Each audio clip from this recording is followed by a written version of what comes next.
ఏ దేశానికైనా గౌరవం ఆ దేశపు జాతీయ గీతం. బానిసత్వపు సంకెళ్లలో ఉన్న భారతదేశానికి ప్రపంచ స్థాయిలో గుర్తింపు తీసుకొచ్చింది ఆ మహాకవి గెలుచుకున్న నోబెల్ ప్రైజ్. తన సాహిత్యమే ఆయుధంగా స్వాతంత్ర పోరాటం చేశాడు.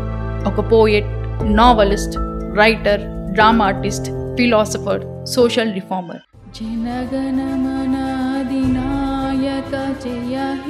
అన్న గీతం విన్నా, పాడినా ప్రతి భారతీయుడు ఎక్కడ ఉన్నా, ఏం చేస్తున్నా దేశం పట్ల గౌరవం కనపర్చేలా, దేశభక్తి పొంగేలా స్పందింపచేశాడు. గీతాంజలి అనే స్పిరిచువల్ బుక్తో భారతీయ తత్వాన్ని ప్రపంచానికి పరిచయం చేసిన గొప్ప కవి మన గురుదేవ్ రవీంద్రనాథ్ ఠాగూర్. బ్రహ్మ సమాజంలో ముఖ్య కార్యకర్త అయిన దేవేంద్రనాథ్ ఠాగూర్ మరియు శారదాదేవికి పుట్టిన చివరి సంతానం. ఠాగూర్ని ముద్దుగా గురుదేవ్ అని కూడా పిలిచేవారు.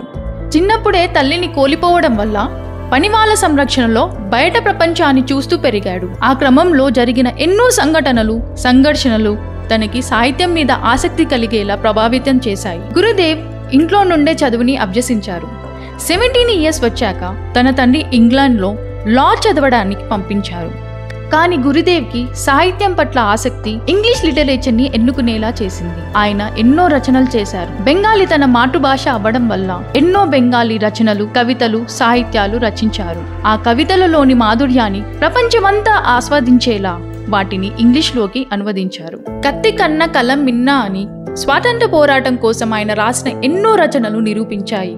తన తండ్రి స్థాపించిన శాంతినికేతన్లో తన అన్నతో కలిసి వినూత్న పద్ధతిలో సృజనాత్మకతను పెంపొందించేలా పిల్లలకు విద్యని నేర్పించేవారు. 2000కి పైగా పాటలు, నాటకాలు, ముఖ్యంగా చిత్రాంగద, తను గీసిన చిత్రాలు, ఇలా ఎన్నో. సామర్థ్యం అంటే అభిరుచులు, కళలు, భావోద్వేగాలు. సంపాదన అంటే దేశ గౌరవం అని. తన జీవితం ఒక పుష్పమైతే తన రచనా, కవిత, సాహిత్యాల సువాసనలు, ఆ తేనెలు ఆ పుష్పాన్ని ఇప్పటికీ విరబూసేలా చేస్తున్నాయి. జై హింద్.